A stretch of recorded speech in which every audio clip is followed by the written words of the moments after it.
If you do not find a way to tell your own story, someone else will tell it for you, and you won't like it. It could be your parents, it could be your spouse, it could be your boss. Culture will jump into that vacuum. So find a way in words and stories and mosaics, in a quilt, whatever it takes. Learn to seize, it's kind of to seize the day, but it seize the story.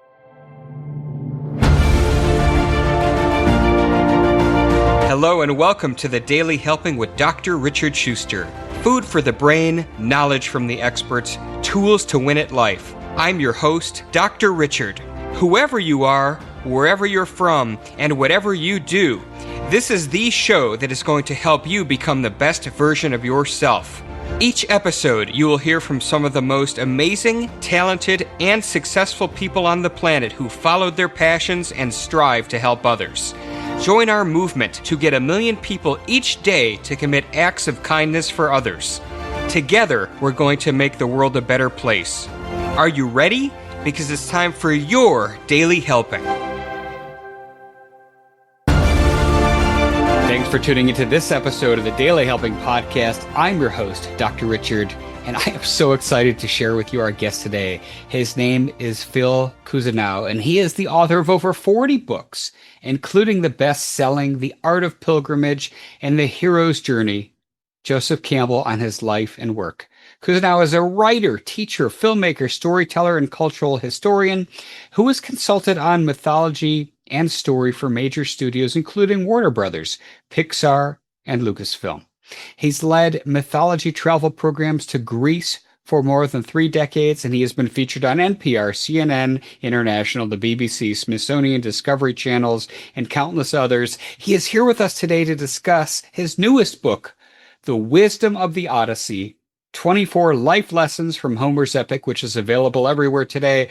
Phil, welcome to the Daily Helping. I am so excited you're with us today. Oh, thank you. It's quite a buzz, isn't it, around the movie and the book. It's wonderful to be in that overlap between the two. So what I usually do, and I can't wait to dive into this because there's so many different things we can talk about, but what I love to do is jump into your time machine. I want to know what puts you on the path that you're on today.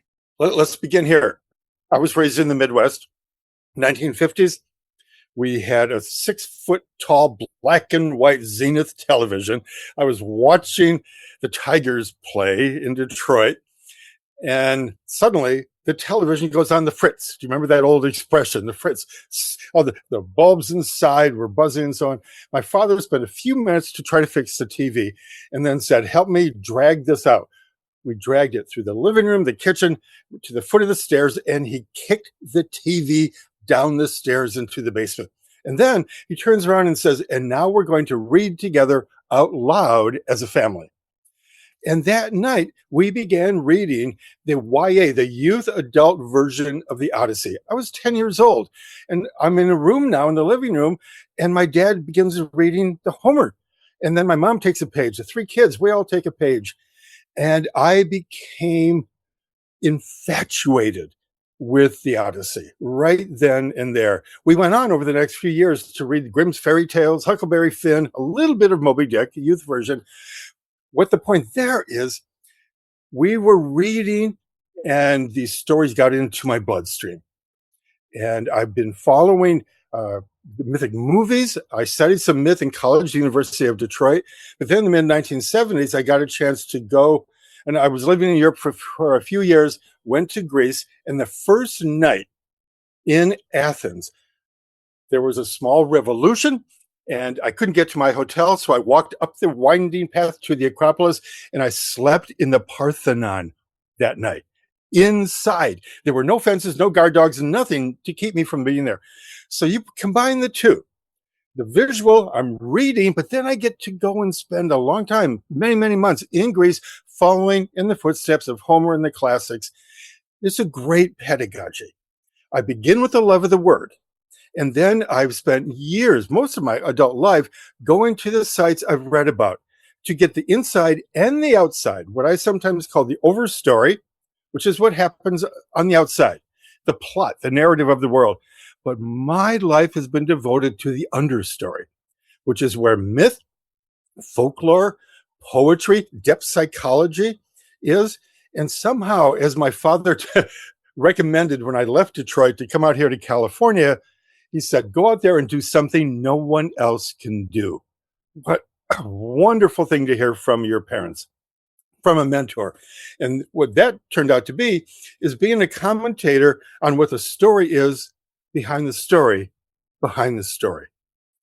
So I'm a movie consultant in the movie studios, but I lead tours really all around the world to many, many countries. And I'm looking, as artists do, as poets do, as filmmakers do, what is the deep story? What's the story in the soul and in the spirit? And somehow I found that there is a deep longing in the human race to go a little bit deeper. It's one thing to have a deep passion for mythology, for history, travel the sites, do the things that you did. It's another thing altogether to become a studio consultant and an expert on mythology for these movies. How did that happen? The hook for me was in the early 1980s. I was in a little cafe on Sunset Boulevard in Hollywood, across the street from the famous pharmacy where Lana Turner was discovered. And I was there with some buddies, and we were talking about this recent movie that had come out called Apocalypse Now. Remember the Francis Ford Coppola movie that begins as a movie about Vietnam, but in the end becomes an all-encompassing, very ambitious story about war itself.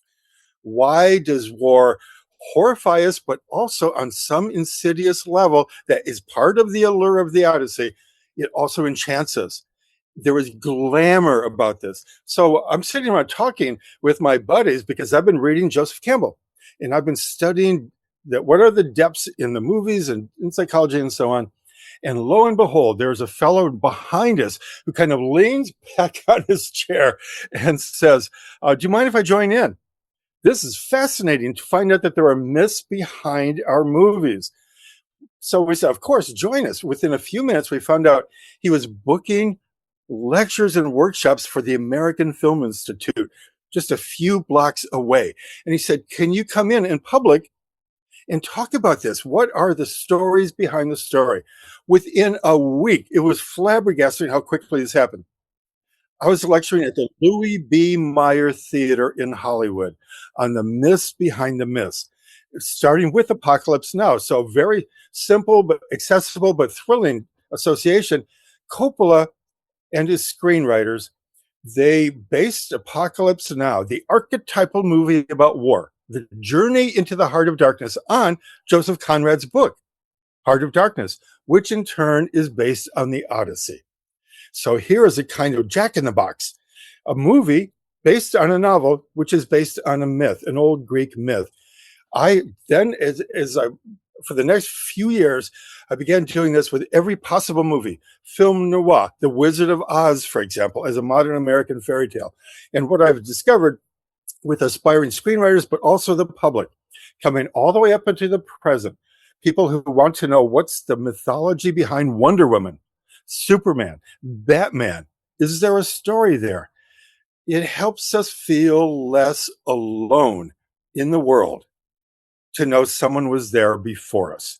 So I have been embraced and encouraged for years by this wondrous, not just a loose quote, but it was this passage from James Baldwin, comes from a 1963 interview in Life magazine, where the reporter just asks Baldwin, a very esteemed African-American writer, gorgeous novelist, why books? Why stories? Why do we care?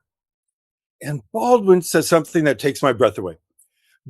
And this is a very close paraphrase, very close to the exact quote. It says, just when you think your heartbreak and your pain is unprecedented in the history of the world, comma, one of the great commas of all time, then you read. Isn't that's stunning? Because so many people, if they're not reading, this is a big problem with teenagers, by the way, in the suicide epidemic. If you don't read, you don't know the stories that have come before you. You don't know that other people have had epiphanies, but also deep, deep heartbreak. So what that leads us to then is something that I learned a lot working with Campbell for 8 years. With all these myths, fairy tales, folklores, fables out there, you read until you find something with which you identify. You find yourself in a Grimm's fairy tale. You find yourself in a movie from the 1920s or a Sam Shepard play. It is a wondrous thing to know you are part of the human race. And in that spirit, the Odyssey has been popular for 3,000 years. Why would it appeal? How can it appeal? Across time, but across place. There is no culture that I know of anyway, around the world that has not had a version of the Odyssey. They retell it in their own way, or they make mosaics, murals, paintings about it, and nowadays movies. What is it? What is it in the Odyssey that makes people want to study it, read it, do their own versions of it? One theme is that it's about a hero in the aftermath of a war, a savage war, 10 years of fighting, who is trying to get home again.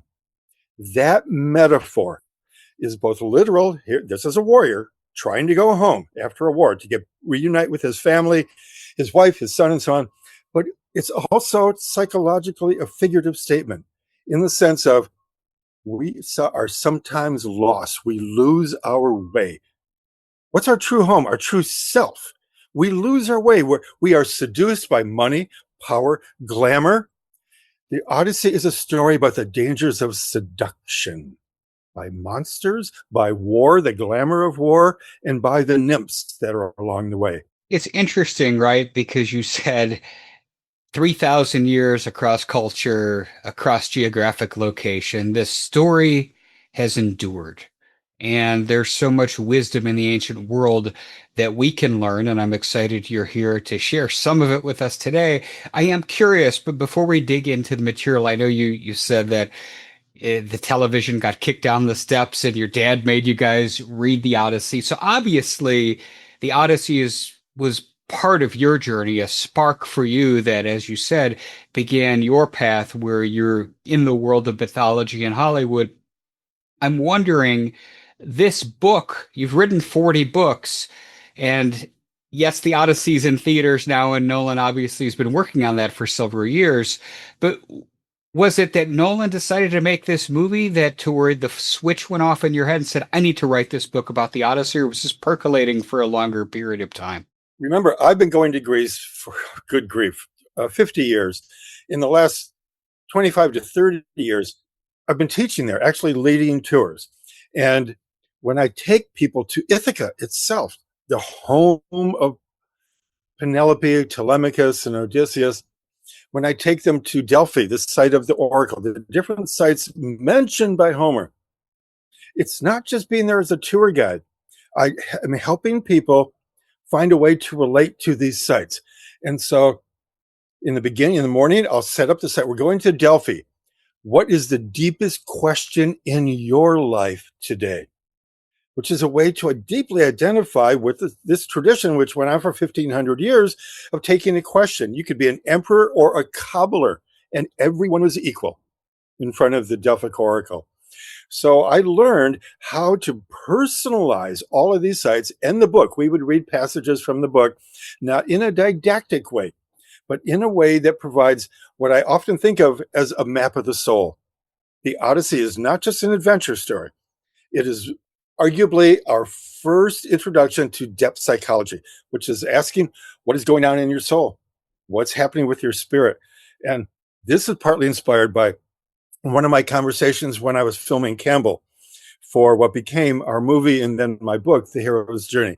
And it says, I asked Joe at one point, why do you think people are still talking about your work and not the other mythologists? Mircea Eliade from Romania.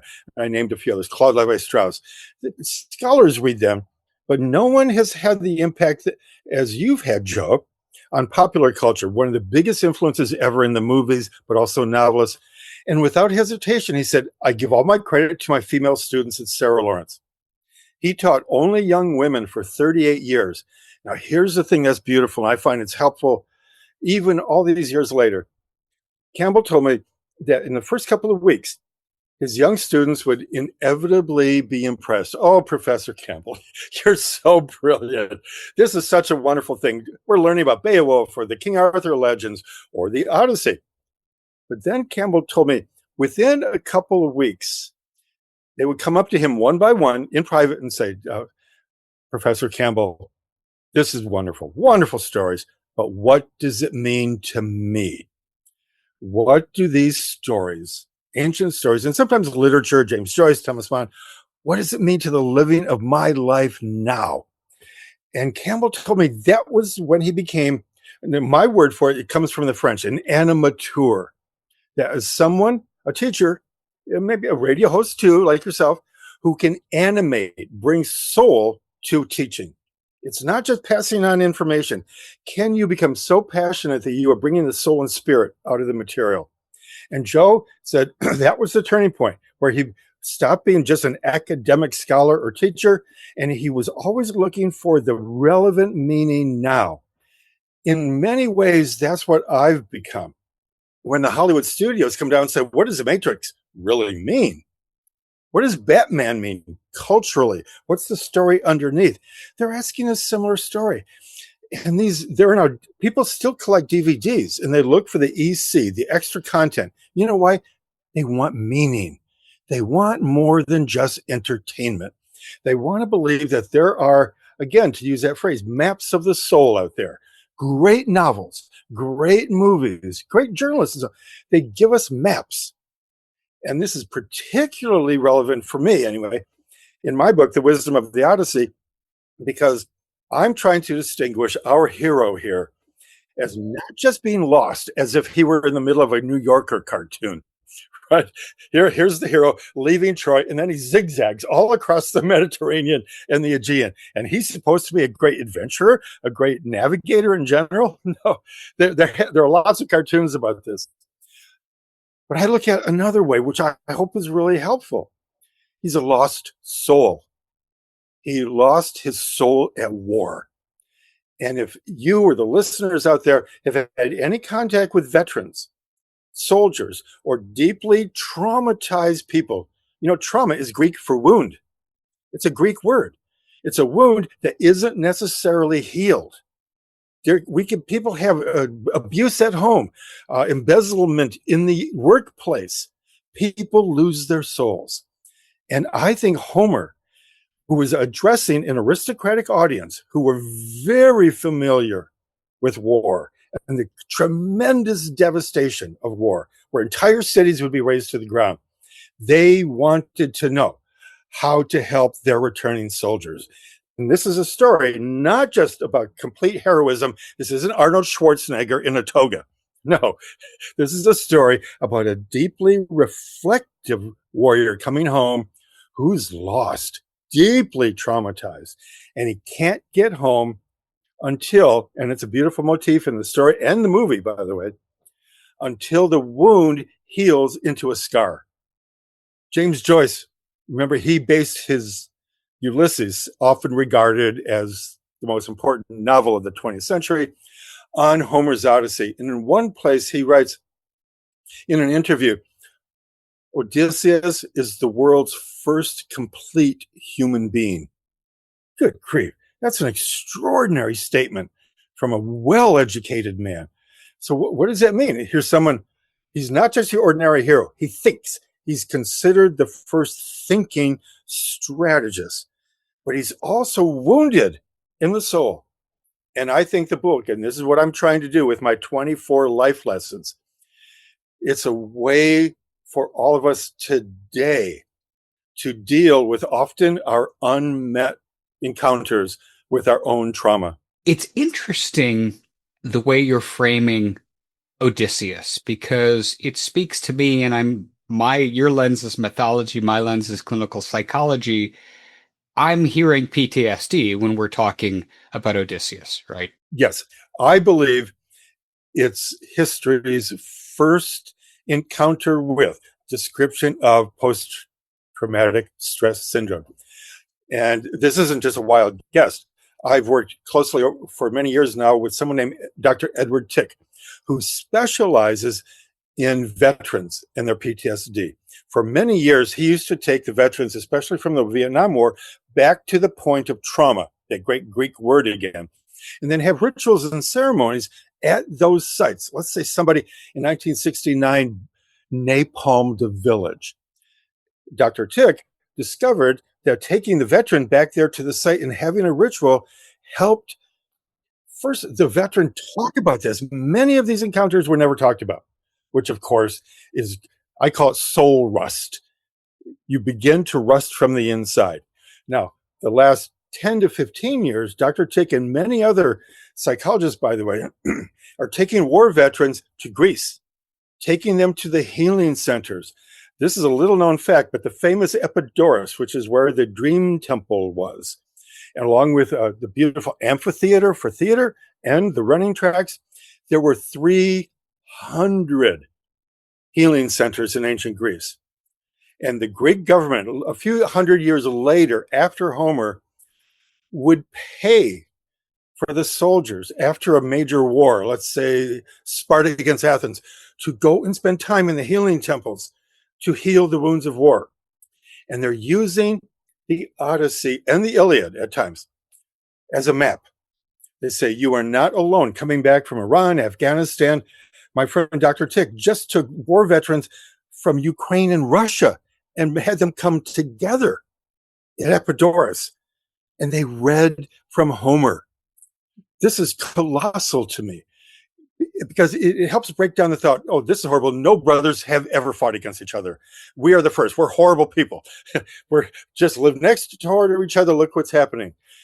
I used to host a show on PBS called Global Spirit, and I had guests from all around the world for two or three guests from around the world. One of our shows was on the power of storytelling.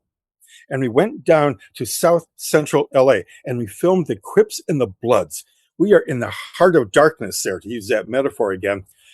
And we filmed them because we heard they were using the Iliad as part of their negotiation to come together.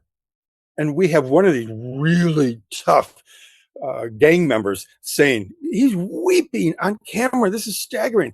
He said, man, we thought we were the only brothers who were ever killing each other. And we've had a lot of shame around this. And then they mentioned a local teacher, sociologist, who gave them the Iliad. And they said, and this book, man, this book is helping us heal. So can you see the direction I'm going with this? It's quite extraordinary. And one reason, too, when you see someone who is saying, look, this guy, Odysseus, he's just lost. He's a terrible navigator. And he's a terrible leader because his men keep dying all over the way. And he doesn't know how to handle monsters. And he doesn't know how to handle nymphs. If you back up for a second and say, someone traumatized by 10 years of war is not suddenly going to be healed when the war is over and then just traipse home and declare himself a hero. This is the truest depiction of the deep scar in the soul, the scarred spirit, and what you have to do to get healed. So one more little bit on that. Besides the hero's journey, my team with Dr. Stuart Brown and others, we also filmed Campbell giving his last 10 lectures before he passed away at the age of 83. And one of them was a brief piece on the Odyssey, in which he says so vividly, I write about this in chapters 9 through 12, when Odysseus has these encounters with these kaleidoscopic characters that we all know from childhood, the Cyclops, Scylla and Charybdis, the sirens, the god of the winds. What is going on? Because the book starts with a realistic war and ends with him going to a place we know exists, Ithaca. In between is, in Joe's word, pure dreamland. And that is worth a PhD to study this. What is Homer trying to say? Writing about 2,700 years ago. Remember, so it's a few centuries after the so-called Trojan War.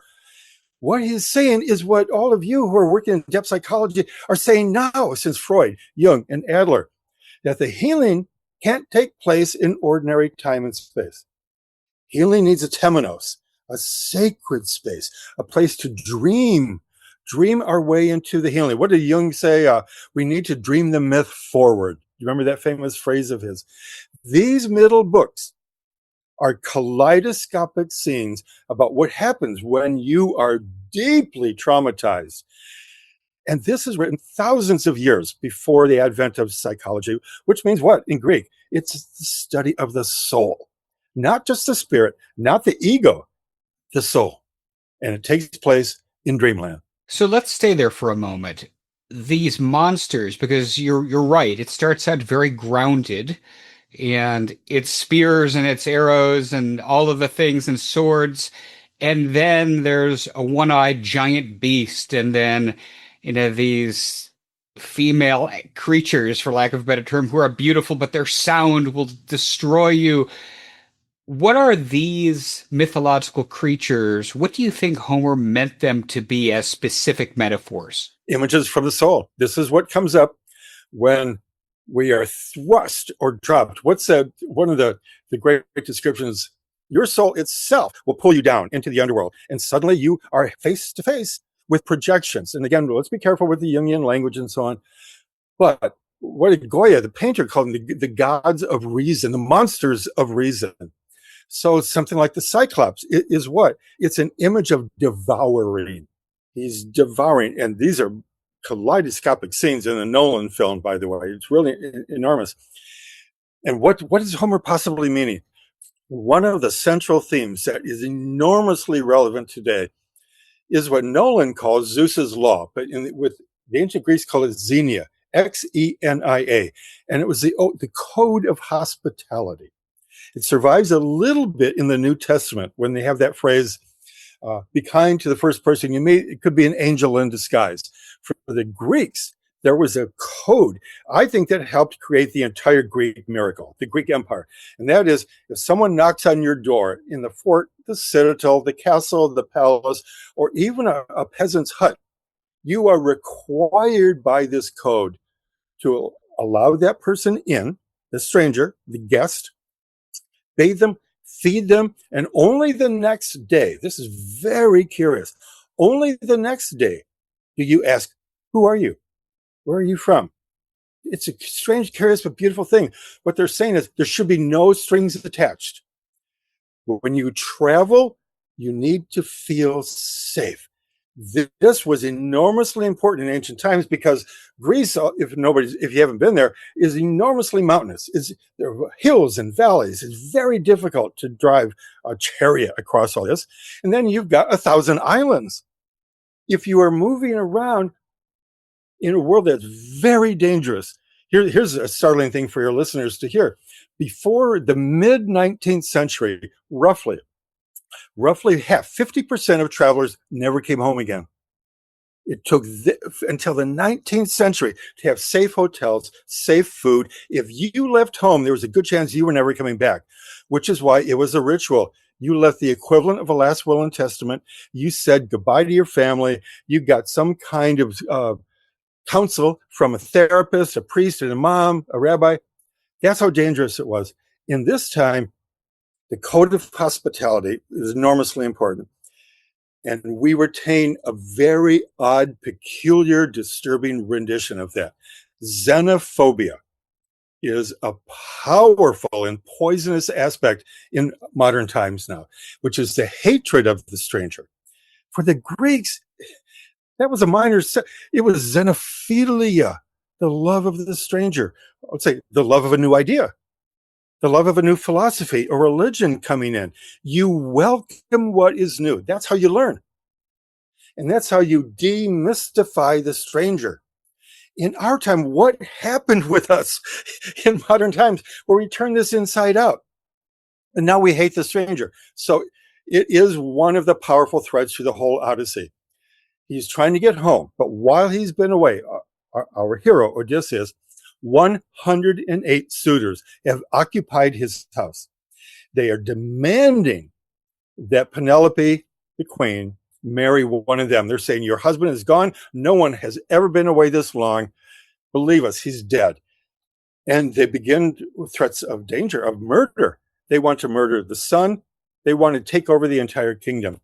Why is this important? Because they have violated Xenia. They have violated the code of hospitality. And in turn, there are inversions of hospitality throughout these middle books, the Dreamland sequences. So the beautiful gesture of feeding a stranger, someone who's been on the road for a long time, is turned upside down in the Cyclops scene. This is sheer gluttony, and it's cannibalism here.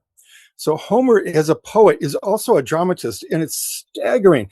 Every time he brings up something sacred, and I really do mean sacred, the code of hospitality, he has somewhere else in the story, in the poem, a dramatic opposite. It's almost like Jung's ideas of life is a competition between the opposites. The notion that love is really what is pulling Odysseus home. He wants to see his wife and his son, who he left when the boy was an infant. Love is drawing him back, even the love of the land. Henry David Thoreau was also influenced by Homer because the descriptions of nature in the Odyssey are staggering. It's the world's first beautiful nature description. So it's love pulling him home, and the opposite is the constant offers of seduction for him and his men. So there's some beautiful distinction already. Love versus lust is being played out here again and again and again. And I think Homer's audiences 27 some hundred years ago would have recognized all of these. So a final note on that. There were so many versions of the Iliad and the Odyssey in these years, 400 to 500 years after the so-called Trojan War. And what we have now, this is simple for the listeners, audiences, but scholars have wrestled with this for many centuries. These are the versions that worked. The Iliad and the Odyssey would have been told burnished, polished, with different versions, slightly changed. You add a character, you lose a character here. You have a plot twist here. That didn't work. It really didn't thrill the audience. So that one was left behind. The one we have now is the one that finally worked in ancient times. So much so that the wandering bards were paid handsomely. Like we would pay Bob Dylan to come to San Francisco, right? Van Morrison, he's here from Ireland. Now you want to pay the bard, he's called the Irish bard. You pay him to come and perform. That was the role, the extremely prestigious role of the poets and the bards in ancient times, to entertain us, but also, let me wrap up with this for this section, not just to entertain like a spectacle, but instead to remind you of what James Joyce later called what is constant to the human race, which is suffering and the need to heal from suffering.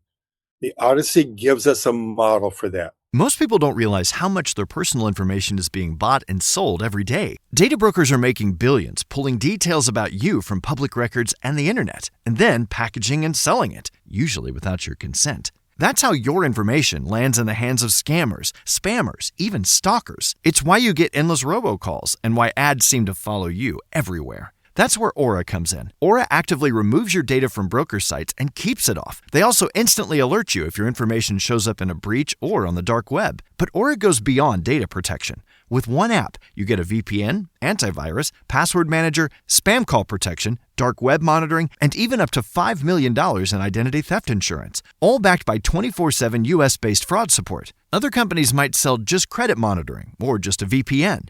Aura gives you all of it, together, at the same price competitors charge for just one service. Start your free trial today at aura.com/remove. Protect yourself now at aura.com/remove. I'm enjoying this conversation so much, Phil.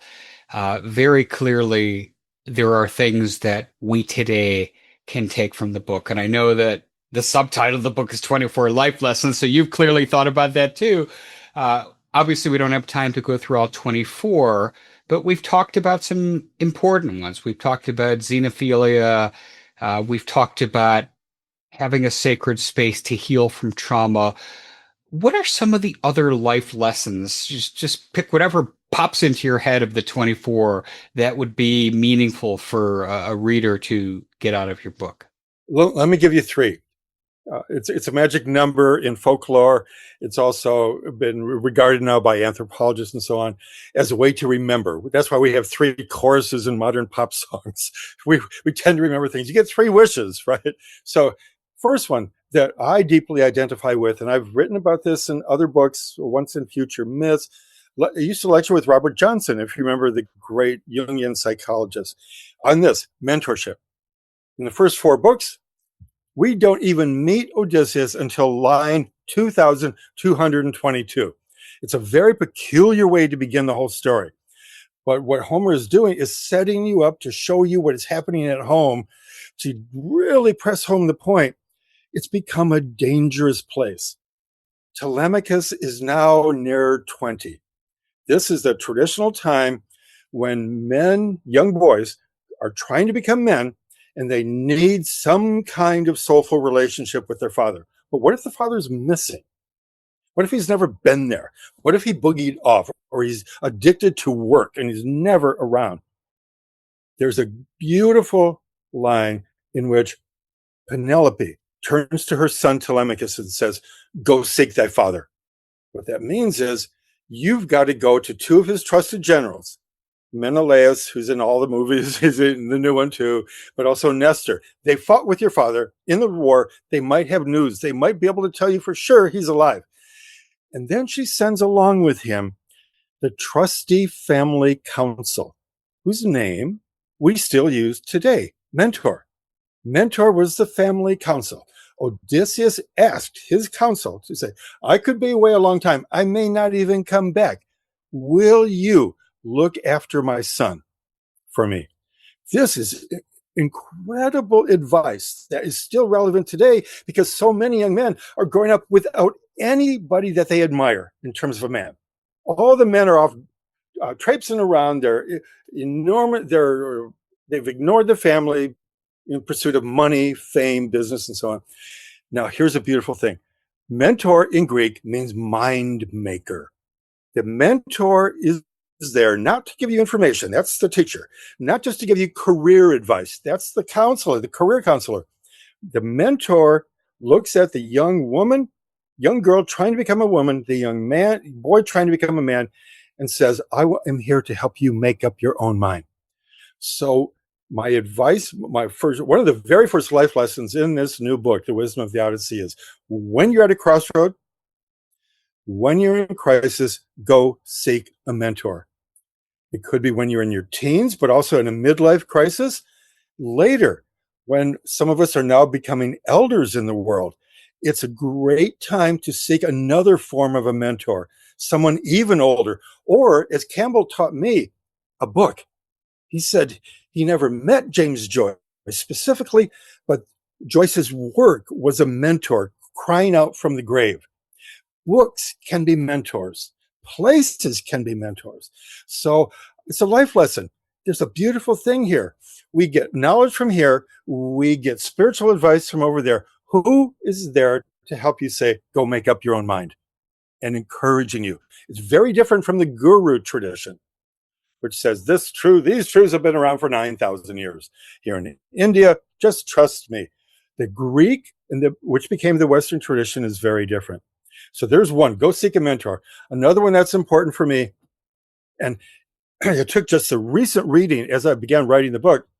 It's in book 9 and 12, when Odysseus finally leaves Calypso and the island and goes off on the raft. He crashes, Poseidon splinters his raft.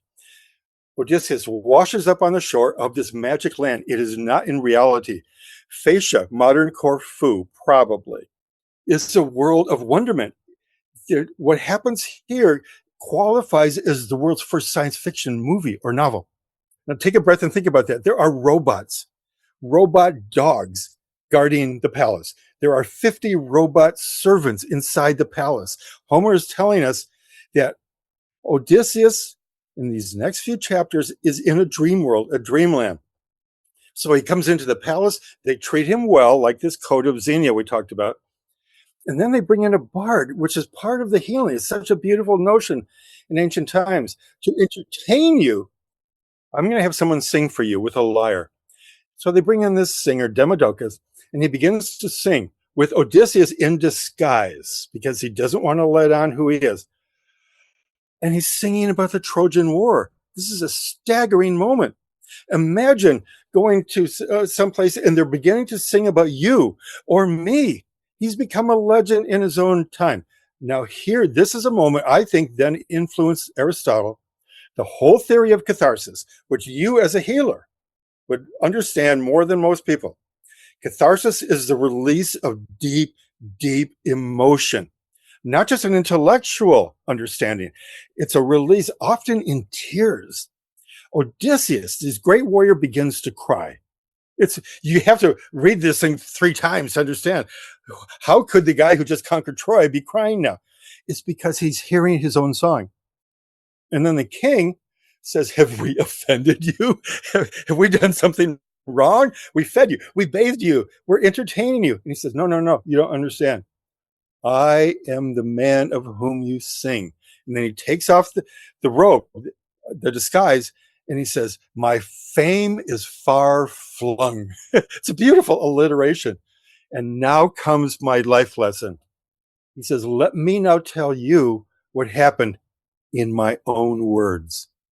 So it's a gorgeous moment. I think it's one of the moments when the whole story turns. But for modern readers, the way I am saying this is something you might even do in one of your sessions. He says, I'm writing my life lesson. If you do not find a way to tell your own story, someone else will tell it for you, and you won't like it. It could be your parents. It could be your spouse. It could be your boss. Culture will jump into that vacuum. So find a way in words and stories and mosaics, in a quilt, whatever it takes. Learn to seize. It's kind of to seize the day, but it seize the story. Seize the story before someone else tells it for you. This is a way. What's that old line by Thurber? I don't know what I think until I read what I have to say. And this is in Homer. He doesn't know what he thinks about his own life until he begins to tell the story.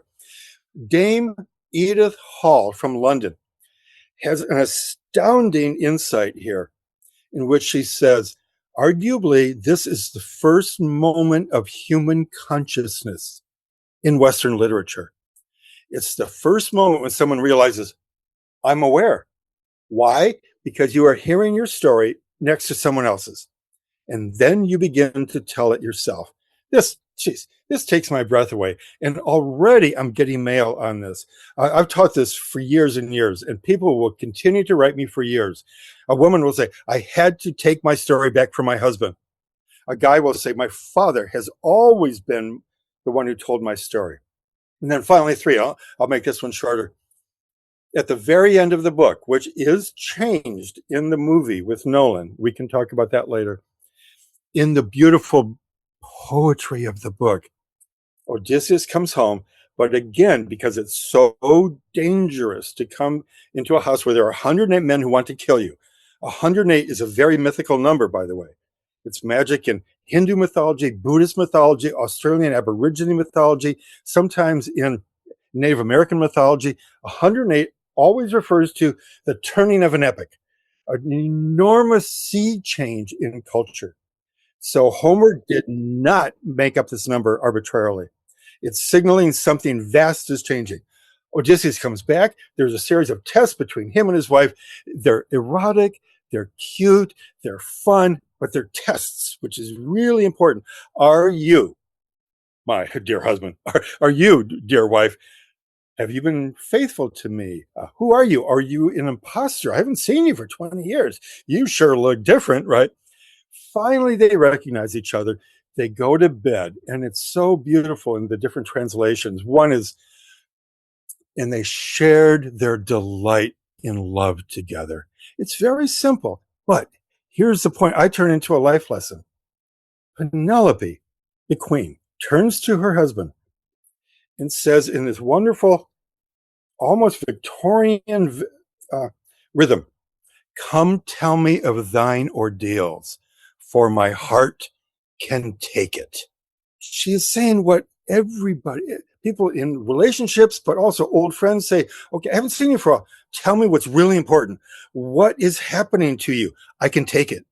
I can take it. And then, so Odysseus is happy to tell his stories like most men are, right? Okay, I'm glad you're interested. This next moment qualifies Homer as being the world's first feminist writer, because Odysseus now turns to his wife and says, and now you tell me, sweetheart, what did you have to endure here while I was gone? What was it like for you to deal with these monsters who are eating us out of house and home? What was it like for you to raise our son alone? Do you realize the immensity of this? This is a husband and wife who haven't seen each other for years. They make love, but then they tell stories to each other and they listen. I think male authors forgot this for about 2,000 years afterwards. So for me, it's a life lesson. You've been separated from your spouse, a loved one. Have you asked them what they're actually going through? What's your story? What happened? And now, in turn, are you listening? It's a beautiful moment. And I think it's a way that Homer, this great, great poet, is summing up a very violent story.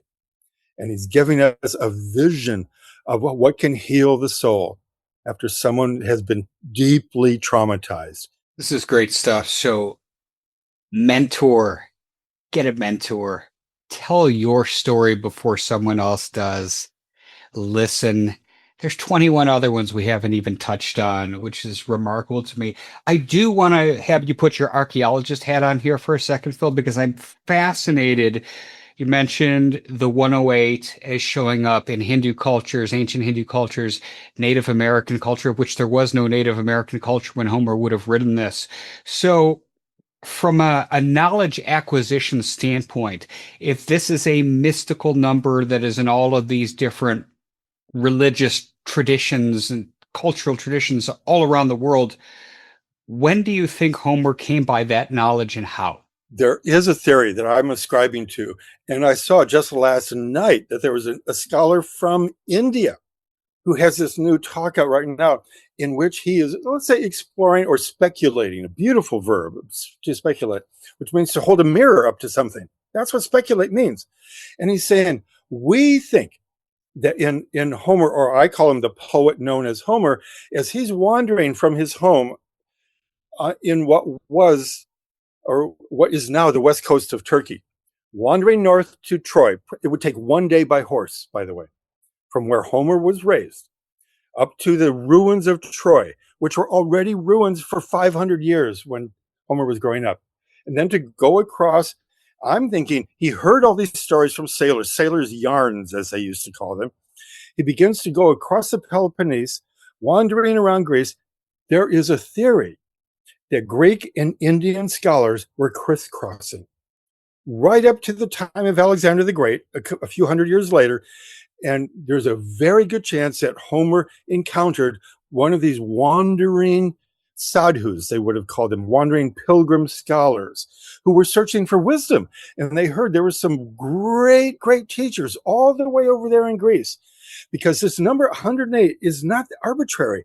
It's a deeply sacred number. And by the way, also 108 beads in a rosary, 108 threads in a baseball. It goes on. It's fun. We have to have fun with these things too. So now there's this theory that it wasn't just traders and soldiers who left Greece.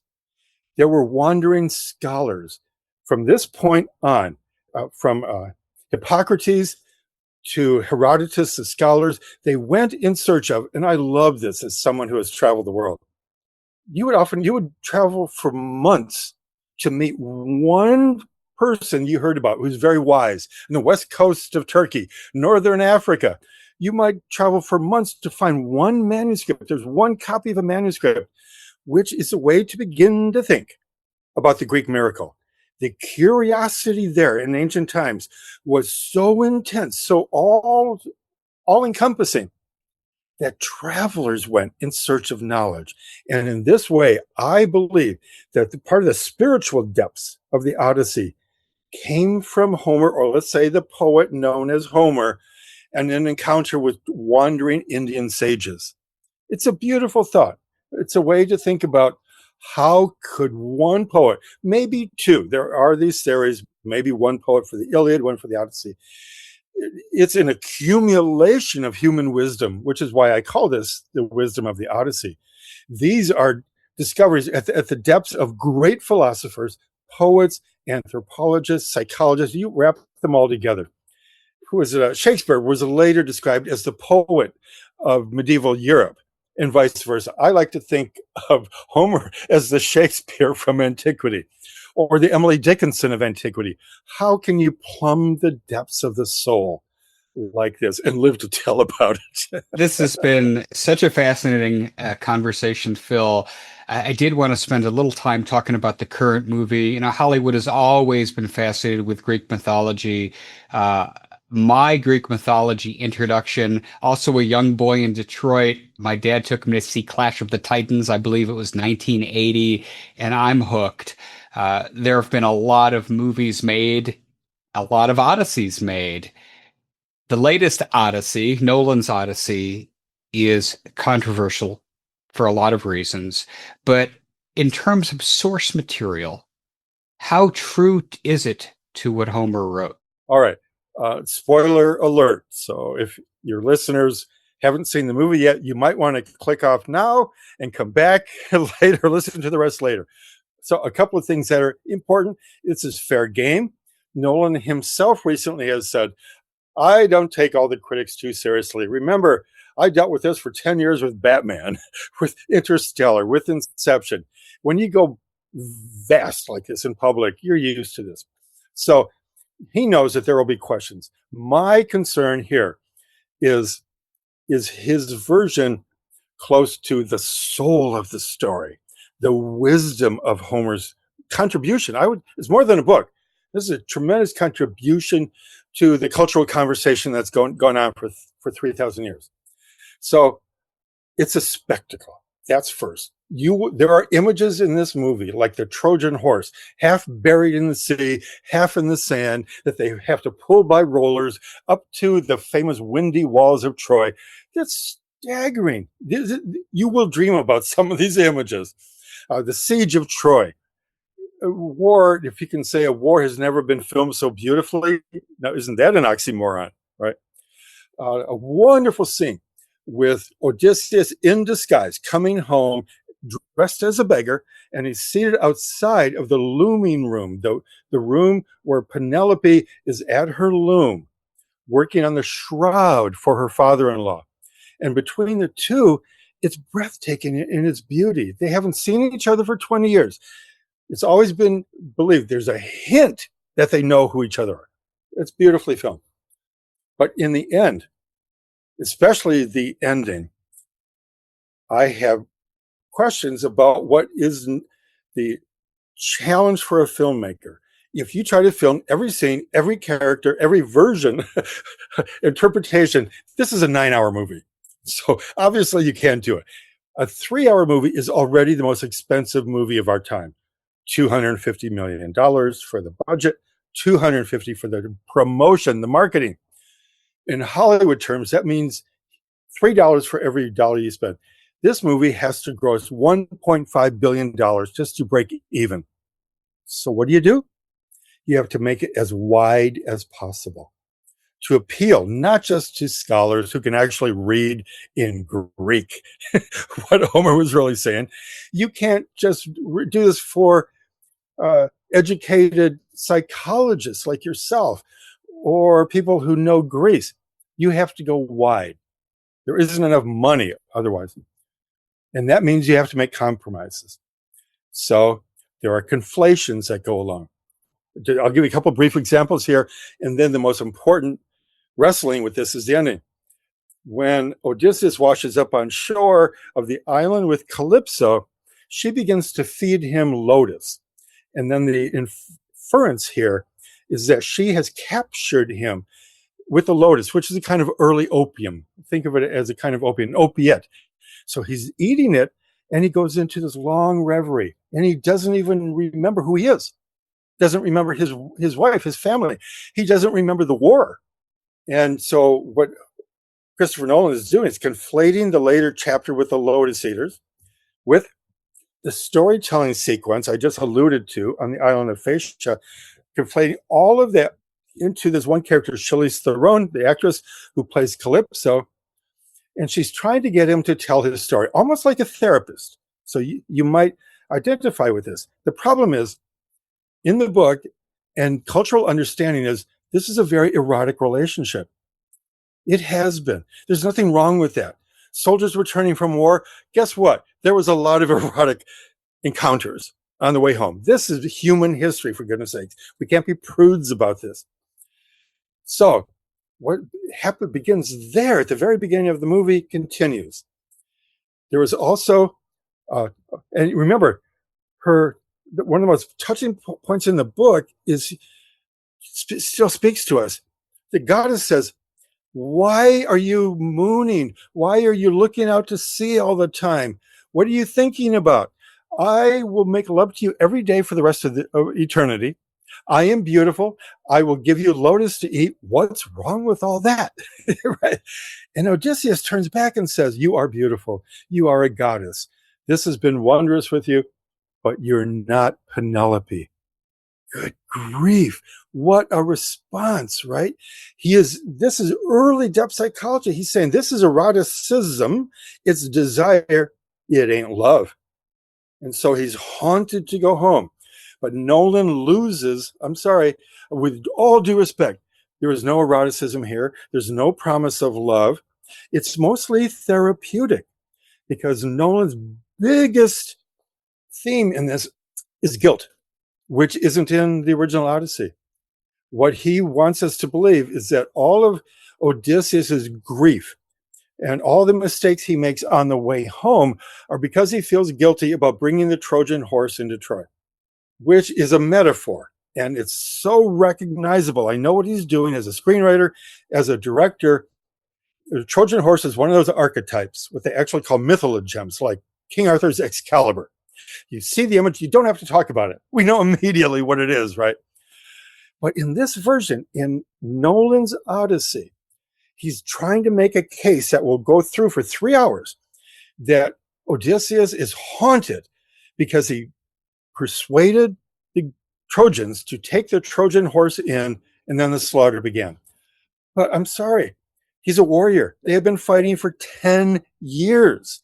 He is trying to win a war. Generals do not feel guilt like that. So you have to be able to buy into that metaphor that all the mistakes he makes, including losing his crew, taking 10 years to get home, all of it is due to guilt.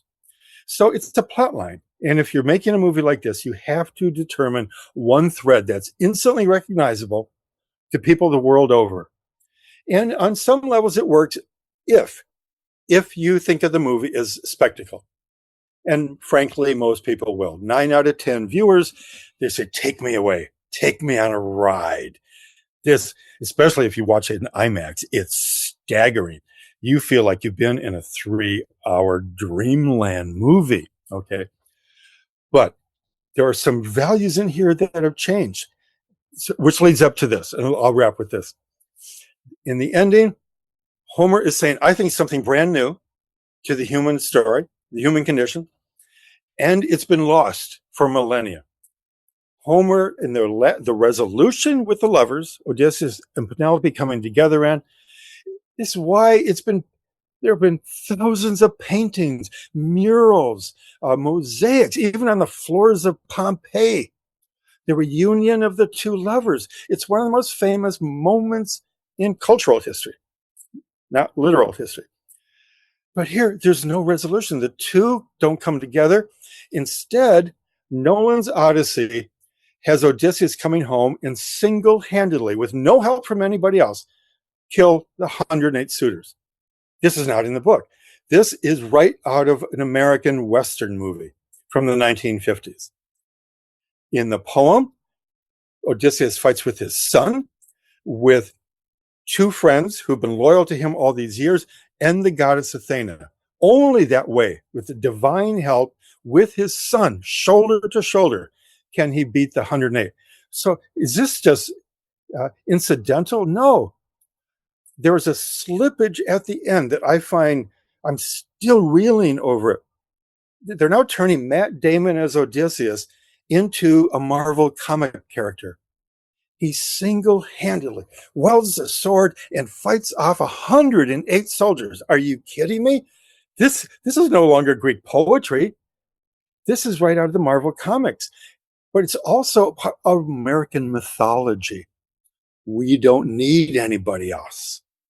It's me against the world.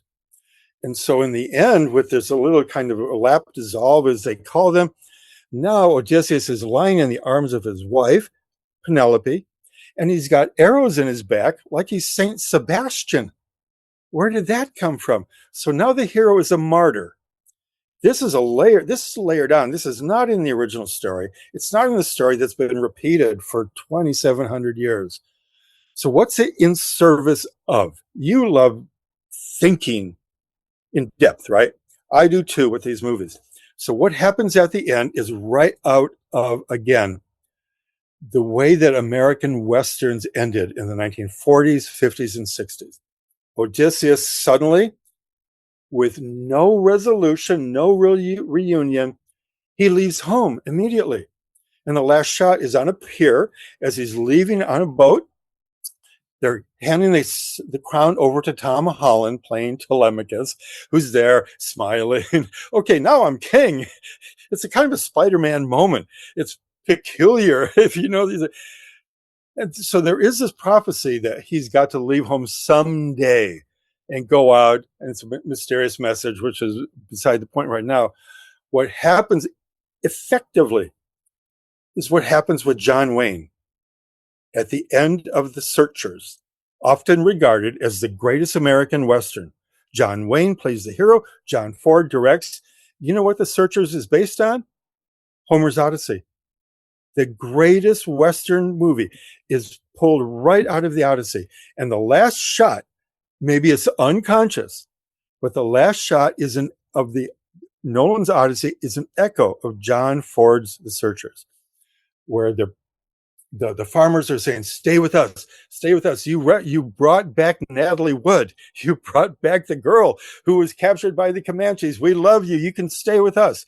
He turns his back, and the last shot of John Wayne is walking through the door frame into the sunset, jumps on his horse, and rides away. It is one of the archetypal moments in all of American movies. And many foreigners think of Americans like that, the lone wolf hero. That is how Nolan's Odyssey ends. There is no payoff of love making, really, in any depth, no emotion there. Instead, the hero goes. So this is a signature move for the year 2026, when the message America is giving to the rest of the world is, we don't need you. We can go it alone. That's why it's at the heart, I think, of the combustible discussion over the movie. What's it? Jung himself once said, never say just a symbol. That really comes to life here.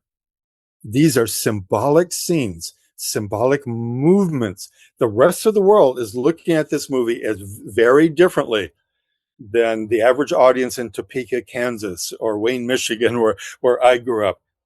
And in that way, it's ingenious. Christopher Nolan, in all of his unquestionable genius, is giving us a story that goes wide as possible.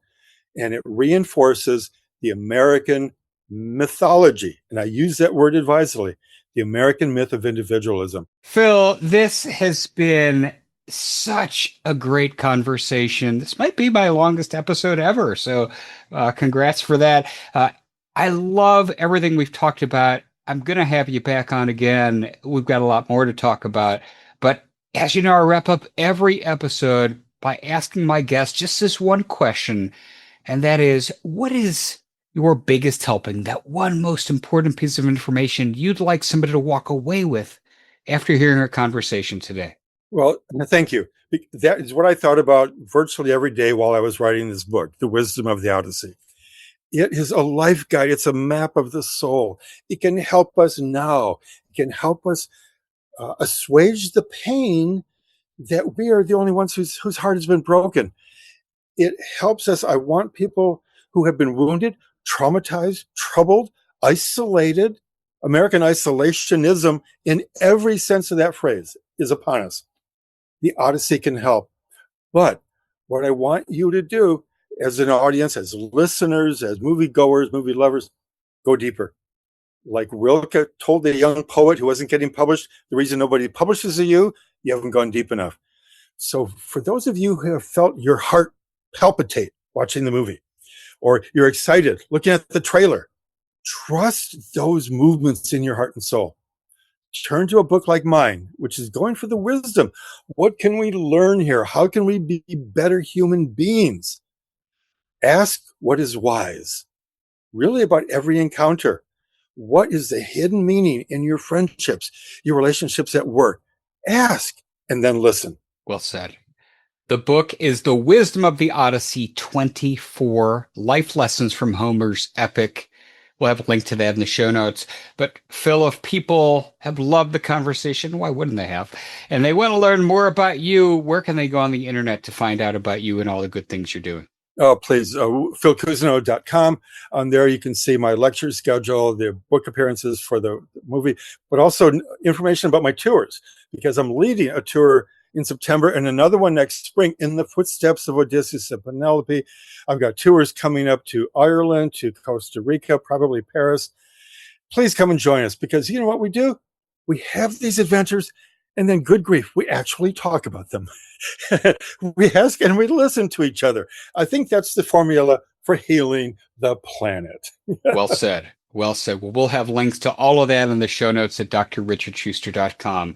Phil, thank you so much for joining us today. What a great conversation. Thank you. You're adding, Dr. Richard, to this, the long conversation, by encouraging us to talk and to listen to each other. So bravo. Thank you. Thank you. And to each and every one of you who took time out of your day, thank you as well. If you like what you heard, go give us a follow and a 5-star review on the podcast app of your choice, because this is what helps other people find the show. But most importantly, and I imagine Homer would have something to say about this, go out there and do something nice for somebody else, even if you don't know who they are, and post it in your feeds using the hashtag #MyDailyHelping, because the happiest people are those that help others.